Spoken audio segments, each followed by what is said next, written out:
La rentrée des classes approche à grands pas. À Abidjan, pour ne pas être surpris, parents et élèves s'activent. Je suis venu chercher les fournitures de ma fille qui est au CP2. J'avais acheté mes livres et là à l'école il me manque mes intercalaires, donc je suis venu prendre ici les intercalaires. Les librairies à ciel ouvert, dites librairies par terre, du fait du coût des fournitures relativement abordables, sont beaucoup visitées. Oui, les coûts sont abordables, c'est pour cela que je suis venu ici. Puis, ça me facilite la tâche, quoi. Tout le monde pleure à cause d'argent, il y a des problèmes financiers, mais on accorde quand même une priorité à l'éducation. Pour permettre à leurs enfants de débuter les cours dans les meilleures dispositions, certains parents préfèrent leur offrir des livres et des cahiers neufs. J'ai fait la mauvaise expérience l'année dernière, j'ai acheté des cahiers à Djamé et les cahiers n'ont pas terminé l'année. Alors que les cahiers qui sont ici sont certes plus chers, mais au moins vous êtes sûr que vous n'aurez plus à racheter en cours d'année. Dans les marchés ou dans les librairies, l'ambiance est différente d'un lieu à un autre. Il y a une bonne ambiance. Nous sentons vraiment l'affluence. Les parents viennent nombreux, les parents sont actifs, les élèves, les étudiants, ils viennent prendre les articles concernant leur liste de fournitures. Actuellement, les gens viennent demander le prix seulement et puis après, ils vont venir acheter. D'autres se plaignent qu'il y a le tabaski qui arrive et puis le marché est un peu lent. D'autres aussi pensent que les élections vont tout gâter, donc ils ont peur de faire les achats. La rentrée scolaire 2015-2016 est prévue pour le 21 septembre prochain. Moins de 2 semaines pour reprendre le chemin de l'école. Nous sommes à Adjamé. Ici, les ateliers de couture sont envahis par les uniformes scolaires. Couturiers et tailleurs sont à la tâche pour le respect de la date de la rentrée scolaire. On va souvent satisfaire les parents et les enfants. Non, si ça n'a pas de problème. Non, on ne donne pas rendez-vous ici. Comme c'est tenu là, on ne donne pas rendez-vous. C'est à cause de ça qu'on n'a pas prendre travail de fête. C'est tenu seulement, on en a fait. Des parents se disent prêts pour ce grand rendez-vous de la rentrée scolaire prévue pour le 21 septembre prochain. Je pense qu'on nous avait déjà prévenu pour la date. Les enfants sont prêts. Si pour certains parents d'élèves, la rentrée scolaire n'est pas une surprise, ce n'est pas le cas pour d'autres. Ils évoquent le manque de moyens financiers.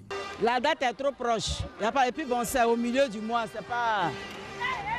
Ça ne nous arrange pas. Après 3 mois de vacances scolaires, environ 2 millions d'élèves vont bientôt reprendre le chemin des classes. Les élèves retardataires à l'inscription en ligne ont un délai de grâce.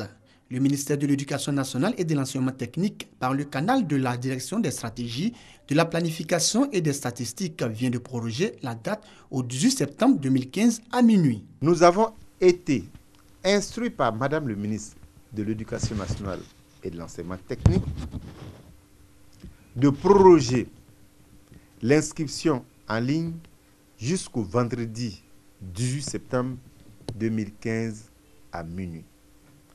À partir de cette date, tous les élèves qui ne se seront pas fait inscrire seront considérés comme démissionnaires. Initialement prévue sur 3 mois, du 22 juin au 7 septembre 2015, l'inscription en ligne des élèves des lycées et collèges publics et privés a connu un franc succès selon le directeur des stratégies. À ce jour, nous avons noté que l'opération se déroule correctement sur l'ensemble du territoire national, bien qu'il y ait encore des retardataires. Ainsi, de nombreux élèves sont déjà inscrits sur la plateforme.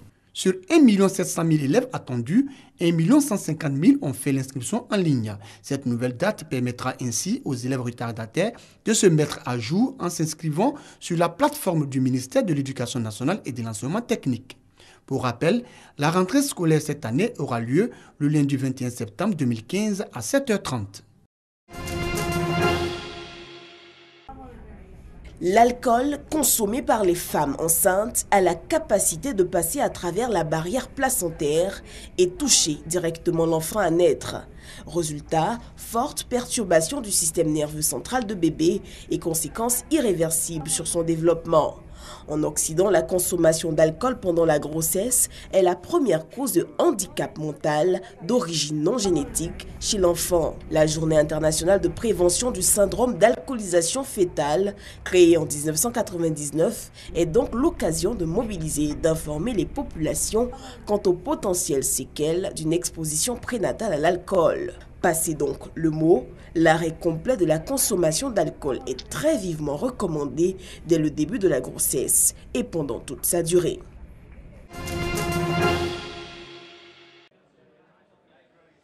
Le soleil se couche sur la capitale éthiopienne Addis Abeba. Ces jeunes entrepreneurs se sont réunis pour le lancement de X-Hub, un espace de travail où des ingénieurs créent les premières applications mobiles du pays et dirigent des sociétés liées aux nouvelles technologies. La capitale compte maintenant 3 incubateurs informatiques. L'idée, offrir une formation aux jeunes qui souhaitent démarrer leur propre entreprise.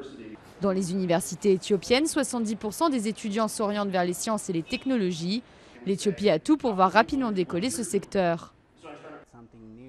Aujourd'hui, tout le monde veut être chef d'entreprise. Tout le monde veut créer quelque chose de nouveau. Ils veulent entreprendre.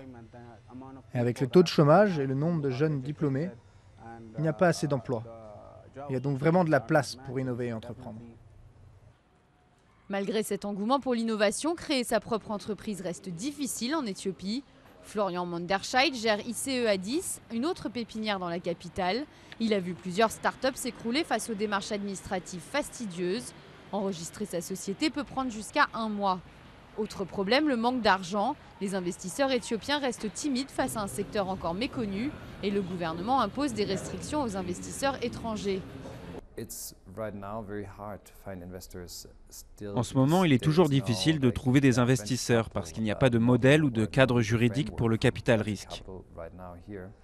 Et je crois qu'une fois que le système bancaire s'ouvrira un peu, on verra un boom dans la création de start-up et dans le développement technologique.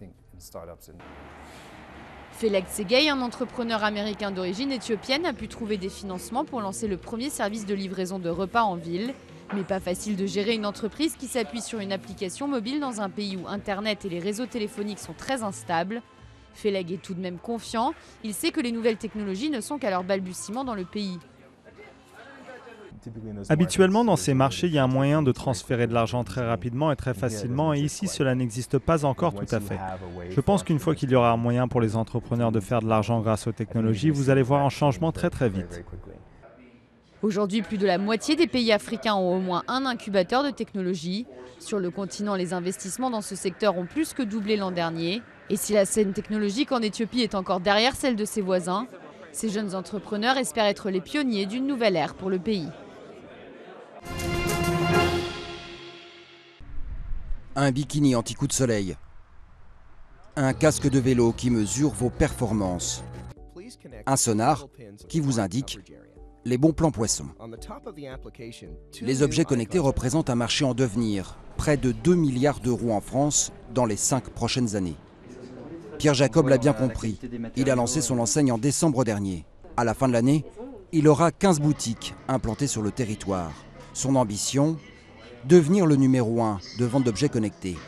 L'objet en tant que tel est difficile, j'allais dire, à pas de limite et pas de périmètre, puisque pensez que tous les objets qui ne sont pas connectés aujourd'hui, du plus petit objet comme une brosse à dents, au très gros objet comme une automobile, sera connecté demain. Donc le périmètre est quasi illimité et on peut penser qu'on vivra dans un monde où il n'y aura plus que des objets connectés. Ça représentera entre 30 et 40 objets connectés par foyer en fait en France. Les distributeurs s'arrachent les licences pour devenir des vendeurs exclusifs de certains produits. Comme pour cette montre, fabriquée par l'un des leaders du marché du tout connecté, version luxe, à la française. Malgré son nom et sa cafétéria aux faux airs américains, Withings est bel et bien française. L'entreprise collectionne les prix et les reconnaissances mondiales. Éric Harel, son président, connaît le secret. Pour vendre, il faut créer du désir. Le travail sur le design est très important, le travail sur la simplicité est très important, et le travail sur le rendu que l'on fait à travers l'application du smartphone est également très important. Et à partir du moment où on mixe ça, on arrive à faire adhérer le client. Plus nos clients utilisent nos objets, plus ils ont envie de les utiliser. Faciliter notre quotidien ou bien sauver des vies au bord des piscines.